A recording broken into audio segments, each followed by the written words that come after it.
Bonjour tout le monde. Alors aujourd'hui, j'avais envie de vous lire un petit extrait de mon livre que j'ai publié en juin 2023. Il s'appelle Une femme, une vie. Donc, une femme, c'est moi. Donc, ça parle de ma vie et des événements qui ont eu lieu au cours de ma vie. Et c'est un projet d'écriture que j'ai réalisé entre mes 35 et mes 39 ans. J'ai donc travaillé pendant 4 ans dessus et c'était un moment clé de ma vie où j'avais vraiment besoin de faire le point en fait et de comprendre les événements du passé pour mieux comprendre qui je suis. Et pour ça, je suis allée creuser à la fois dans ma vie personnelle, mais aussi dans la vie de mes parents et de mes grands-parents. Et donc j'ai mené une enquête en fait, une enquête pour voilà, mieux comprendre plusieurs événements et aussi pourquoi ça m'a formée, pourquoi j'étais la personne qui j'étais et pourquoi je faisais les choix que je faisais et pourquoi je menais cette vie-là. Parce que je crois profondément que 95% de nos actions sont des actions inconscientes qui ont été formées en fait par les actions inconscientes de notre éducation et des histoires du passé de nos parents et de nos grands-parents. Donc voilà, donc j'avais vraiment besoin de faire ce travail-là. Et un événement majeur quand même dans ma vie ont été la décision de mes parents, quand j'étais bébé, d'aller vivre dans un petit village isolé dans les Pyrénées françaises. Un lieu absolument magique, luxuriante, avec une nature sauvage à l'état pur, dans laquelle j'ai pu grandir entre ma naissance et mes 5 ans. Et c'est cette expérience qui m'a profondément marquée et à la fois qui m'a formée aussi, qui a fait de moi l'artiste plasticienne qui je suis aujourd'hui.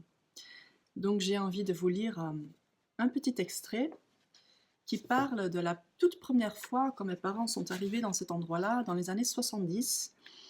Et c'est cette première fois qui leur a donné l'impulsion, en fait, par la suite, de prendre vraiment la décision de s'y installer avec moi, bébé.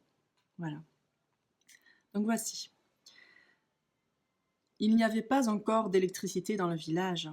Elle n'est arrivée que 20 ans après la route. Il n'y avait pas non plus de boulangerie, ni d'épicerie, pas d'école, pas de boucherie, mais il y avait un bar qui s'avérait être le centre névralgique de cette petite communauté. Quand j'étais petite, je le comparais à une grotte de pirates. Le comptoir était fait de bois vieilli de couleur très foncée et le sol était fermé d'ardoises taillées à la main. Dans la grotte, il y avait toujours une couleur bleutée qui flottait dans l'air, de la fumée, un peu comme dans les cafés marrons de Belgique. Là aussi, il y avait toujours cette fumée bleue qui flottait dans l'air.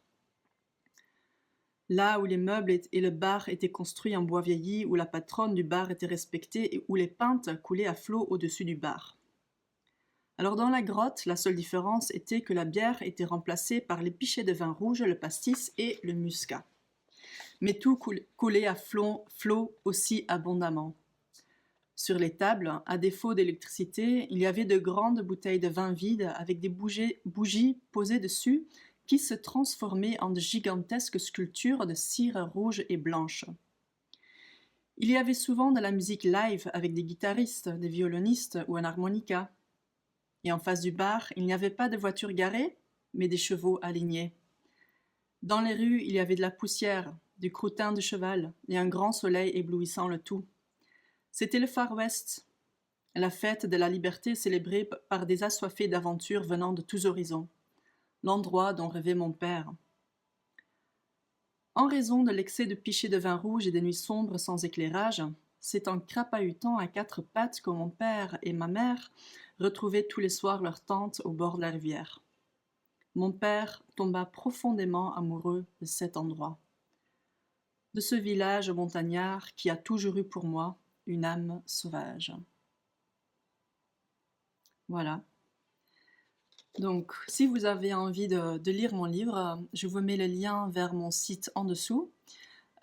Et là, vous pouvez le commander soit dans votre librairie préférée, librairie du village, ou vous pouvez le commander directement chez moi. Donc juste regardez dans le petit lien qui est en dessous de cette vidéo et vous êtes dirigé directement dans le bon portail pour le procurer avec évidemment un petit mot de ma part personnalisé.